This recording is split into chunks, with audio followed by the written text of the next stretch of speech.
हमारे मुल्क में सोशल मीडिया बंद करने के मशवरे दिए जा रहे हैं क्योंकि हम आगे जाना ही नहीं चाहते। मैंने कभी ऐसा नहीं सोचा था कि कोई भारत का फॉरेन मिनिस्टर इतना बड़ा स्टार होगा पब्लिक की आईज में। अब जरा अपना पड़ोसी मुल्क भारत, उनकी तरजीहात को जरा देखें, जरा वो डिस्कस कर लें जिनकी सालाना आईटी एक्सपोर्ट्स 200 अरब डॉलर के लगभग पहुंच चुकी है। फेसबुक और माइक्रोसॉफ्ट जैसे बड़े बड़े इदारों ने भारत में अपने रीजनल दफातर बना लिए हैं। शहबाज शरीफ मुल्क के वजीर आजम बन गए हैं, कल उन्होंने हलफ उठाया अपने ओहदे का।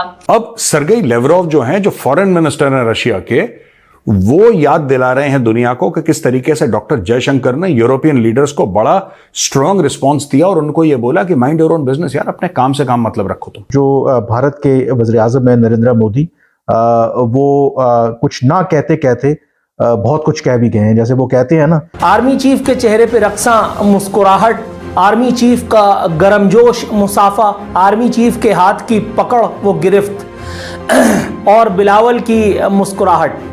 क्या आपको धक धक करने लगा, अरे रे जियारा डरने लगा?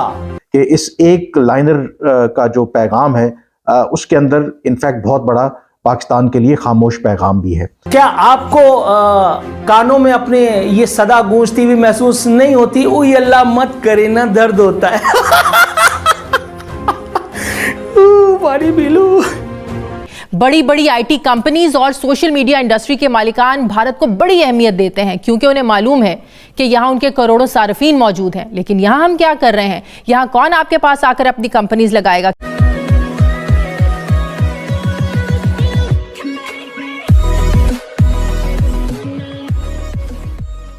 नमस्कार दोस्तों। अब इंडिया में एक तरफ बात होती है फॉरेन पॉलिसी की।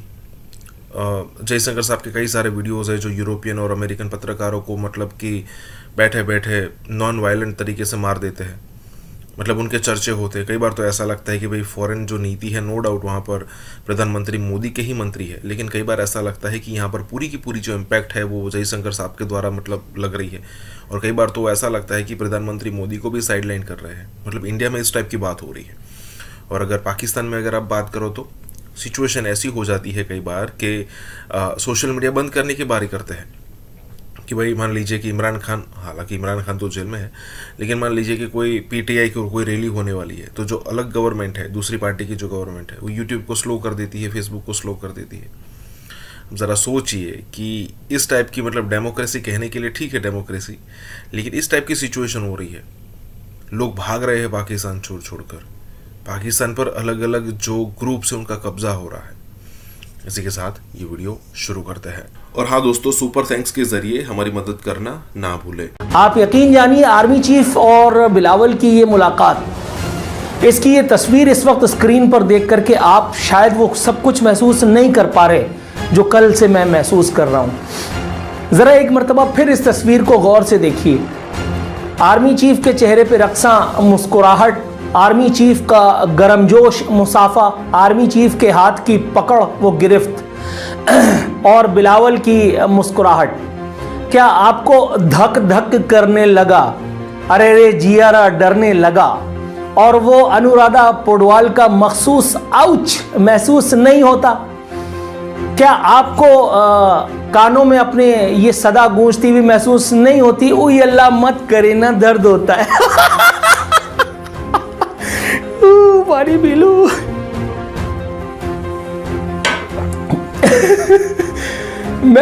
जब से मैंने ये तस्वीर देखी है, बहुत माजरत, मैं अपने क्या कहूँ, रोक नहीं पा रहा हूँ। मतलब जब से मैंने ये तस्वीर देखी है, आप यकीन कीजिए अजीब अजीब से आइडियाज मेरे दिमाग में आ रहे हैं। अब सर्गेई लेवरोव जो हैं, जो फॉरेन मिनिस्टर हैं रशिया के, वो याद दिला रहे हैं दुनिया को कि किस तरीके से डॉक्टर जयशंकर ने यूरोपियन लीडर्स को बड़ा स्ट्रांग रिस्पांस दिया और उनको ये बोला कि माइंड योर ओन बिजनेस, यार अपने काम से काम मतलब रखो तुम हमारे काम में नाक मत अड़ाओ। और ये बोला है कि Jaishankar counters how much Russian oil western India purchased. ये रशिया ने बोला है कि जो कंपैरेटिव उन्होंने दिया था, आपको याद होगा जब डॉक्टर जयशंकर ने ये बोला था कि यार तुम तेल खरीदो तो ठीक है, हम तेल खरीदो तो उससे हम लोग जंग को और हवा दे रहे हैं, युद्ध को और हवा दे रहे हैं। ये कैसा लॉजिक होता है?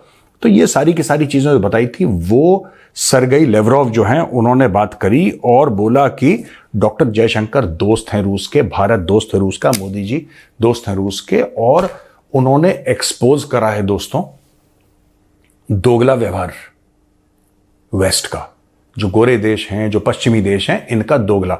यानी कि ये लोग जब खुद रूस से तेल लें, कोयला लें, गैस लें तो वो ठीक है, वो फिट है बिल्कुल, उसमें कोई दिक्कत नहीं है।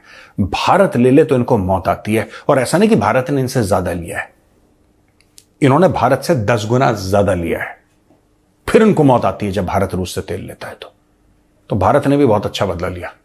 भारत ने क्या करा कि रूस से तेल लिया और उसी यूरोप को, जो बाकी चू चू चू चू चू चू कर रहा था ना यूरोप, उसी को यहां पे रिफाइन करके यूरोप को बेचा। And India became the top oil supplier based on Russian oil, refining Russian oil. India became the top oil supplier to Europe, beating even Saudi Arabia.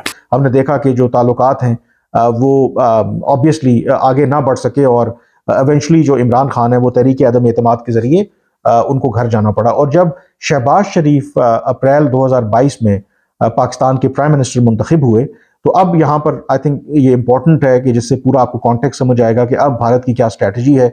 जब वो मुंतखब होकर के आए तो उस वक्त जो भारत के वज़ीर आज़म हैं नरेंद्र मोदी, उन्होंने क्या पैगाम दिया ट्विटर के ऊपर, वो मैं आपके लिए पढ़ देता हूँ। उसमें उन्होंने कहा कि congratulations to his excellency Mian Muhammad Shehbaz Sharif on his election as the prime minister of Pakistan.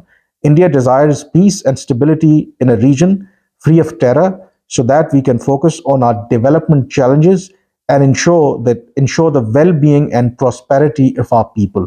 ये अप्रैल 2022 में भारतीय वज़ीर आज़म नरेंद्र मोदी ने जब शहबाज शरीफ साहब ने रिप्लेस किया इमरान खान को बतौर प्राइम मिनिस्टर, उस वक्त ट्वीट किया था।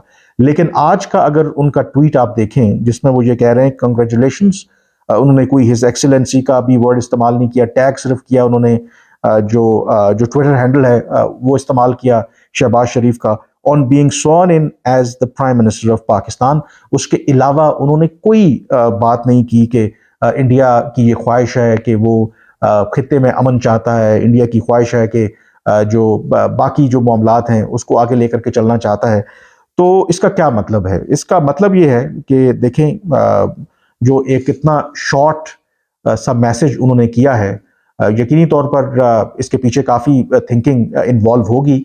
और मैसेज आई थिंक इसके अंदर बड़ा वाज़ेह है कि एक उन्होंने पैगाम दिया है पाकिस्तान को खामोशी के साथ कि वो किस तरह के ताल्लुकात पाकिस्तान के साथ चाहते हैं। अगर 2014 से शुरू करें और फिर 2018 में और फिर मई 2019 में अगर आप देखें जो सारे जो उनके पैगामात थे पाकिस्तान के हवाले से बयानात थे, तो उसमें फिर आपको एक ख्वाहिश नज़र आती थी ऑन पार्ट ऑफ इंडिया कि पाकिस्तान के साथ मामलात को आगे लेकर के चलना है। लेकिन आज का जो पैगाम है उनकी तरफ से जो भारतीय वज़ीर आज़म ने दिया है वो बड़ा वाज़ेह है कि उन्होंने कंग्रेचुलेट तो किया है, लेकिन उसके अलावा उन्होंने कोई बात नहीं की। अब इसकी 2-3 वजूहात हो सकती हैं, क्योंकि इसकी एक फ्लिप साइड ये भी हो सकती है कि माजी में जब वो पाकिस्तान के साथ ताल्लुकात बेहतर करने की बात करते रहे तो उन्होंने बात की कि टेरर फ्री एनवायरनमेंट, यहाँ पर उन्होंने अगर पाकिस्तान के साथ ताल्लुकात बेहतर करने की बात नहीं की तो वो जो यूजुअल एक रेटरिक भारत की तरफ से आता है टेररिज्म के हवाले से, उसका भी तस्करा नहीं किया। दूसरा इसके अंदर एक और फैक्टर ये भी है कि शायद अपने इस बयान को उन्होंने इसलिए बहुत शॉर्ट रखा, एक विंडो स्टिल ओपन रखी इन फ्यूचर, क्योंकि भारत के अंदर भी इस वक्त इंतखाबात होने जा रहे हैं अगले माह से।